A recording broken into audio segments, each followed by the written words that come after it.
Salam alaikum tout le monde et bienvenue sur ma chaîne YouTube. Aujourd'hui, je vais vous parler de la prière et de l'importance de la prière. Mais avant tout, si c'est votre première fois sur ma chaîne YouTube, n'hésitez pas à vous abonner, c'est gratuit, et activer la cloche de notification pour recevoir mes nouvelles vidéos. Tout d'abord, il faut savoir que la religion musulmane, c'est une religion fondée sur 5 piliers, dont la prière est le deuxième pilier. Et rien qu'en étant en deuxième position, cela montre qu'il est assez important. Pourtant, les autres piliers sont très importants, mais Dieu ne les a pas placés en deuxième position.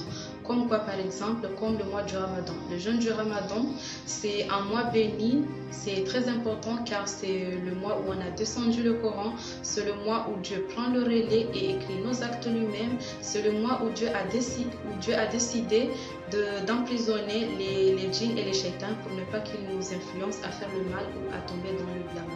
Donc tout cela veut dire que le mois du Ramadan c'est très important et pourtant Dieu ne l'a pas placé en deuxième position, mais après avoir attesté qu'il n'y a aucune divinité à part Allah et que Muhammad c'est son messager, il a dit faites la prière. Donc il faut savoir que la prière elle est très importante à ne pas prendre à la légère et à ne pas négliger.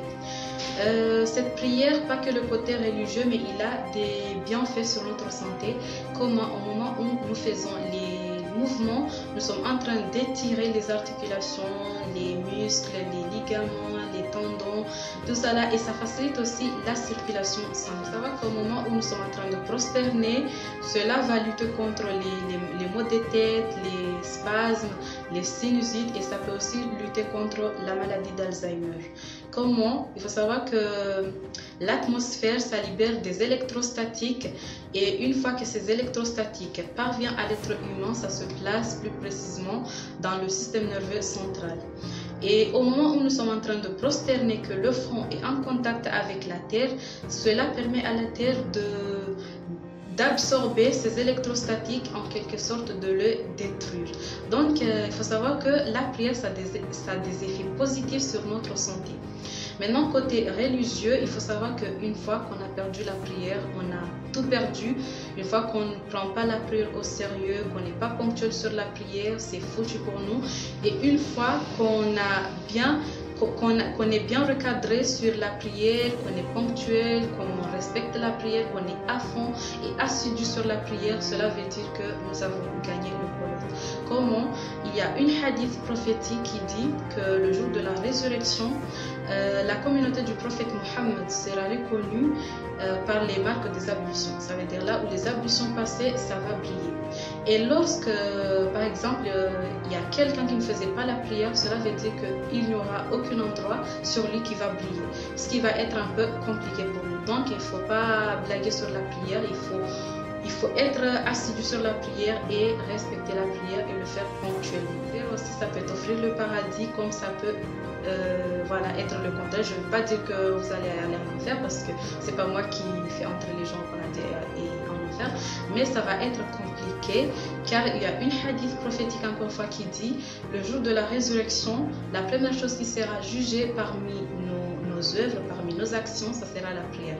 Si ta prière elle est bien, ça veut dire que tes autres actions seront bonnes et voilà, ils seront bien calés. Mais si par contre ta prière, il y a des difficultés, il y a des petits soucis, ça veut dire que tes autres actions. Donc si toi tu fais pas la prière, mais tu es du genre à aller au Hajj tous les ans, à faire les zakats, à faire le jeûne, tout ça, mais tu ne pries pas, ça veut dire que ça va être compliqué parce que la prière, c'est la pièce maîtresse de notre religion. Il faut savoir aussi que la prière, ça nous protège contre beaucoup de choses. Ça nous protège contre les accidents, ça nous protège contre les djinns, les shaitans, les mauvais esprits, tout ça là, ça nous protège. Parce que une fois que nous faisons la prière, nous sommes en train d'acquérir une lumière. Et cette lumière, c'est synonyme de bénédiction, c'est synonyme de miséricorde, c'est synonyme de rahma. Ce qui veut dire qu'une fois que tu fais la prière 5 fois par jour, ça veut dire que voilà, ton corps elle est plein de lumière, ce qui veut dire que il n'y a pas de chance que les djinns, les shaitans s'approchent de toi parce que les djinns et les shaitans aiment les ténèbres, mais ils n'aiment pas la lumière. Donc ça veut dire qu'une fois que tu fais la prière 5 fois par jour, ça veut dire que tu es protégé contre les djinns et les shaitans. Une fois que c'est le contraire, tu fais pas la prière du tout, tu fais pas la prière, tu respectes pas la prière, tu n'es pas ponctuel sur la prière, ce qui veut dire que il y aura que de la ténèbre dans ton corps, dans ton organisme, ce qui va favoriser les djinns et les shaitans à s'approcher de toi, à entrer dans ta vie et foutre la merde. Donc la prière, c'est une chose à respecter, à ne pas prendre à la légère. Il ne faut pas faire la prière le matin et le soir tu ne fais pas, ou faire l'après-midi et le matin tu n'as pas fait la prière. Il faut être assidu. Et dernière chose que je vais dire pour closer ma vidéo, c'est qu'il faut jamais abandonner la prière, il ne faut jamais laisser la prière, parce que la prière n'est pas pardonnée, quelles que soient les circonstances et quelle que soit la situation, mais il faut toujours faire la prière. Il est dit faites-le debout, et si vous ne pouvez pas, faites-le assise, et si vous ne pouvez pas, allongez-vous, mais faites la prière. Ça veut dire qu'il n'est pas pardonné dans tous les cas. Il faut que vous fassiez la prière. Il faut savoir aussi, c'est une histoire que je vais vous raconter, parmi les choses que le prophète Mohammed sallallahu alayhi wa sallam a prononcées dans ses derniers moments, il a dit la prière, la prière, la prière. C'est une façon de nous dire n'abandonnez jamais la prière, ne délaissez jamais la prière, parce qu'il faut savoir que quelqu'un qui est dans l'agonie, quelqu'un qui est dans ses derniers moments, la chose qu'il va dire, ça veut dire ça vient pas du ciel, ça tombe pas du ciel, c'est pas du n'importe quoi, mais ça veut dire que ça vient du fond du cœur. C'est son souhait le plus cher. Donc voilà, le prophète Mohammed, au lieu de dire Seigneur protège ma famille, Seigneur protège mes enfants, mes petits-enfants, tout ça, mais il a dit la prière, la prière, la prière. C'est pour nous dire il faut respecter la prière, soyez assidus dans la prière, parce que c'est qu'une fois que nous sommes assidus dans la prière, nous avons tout gagné. Nous avons gagné sur le moment et dans le délai.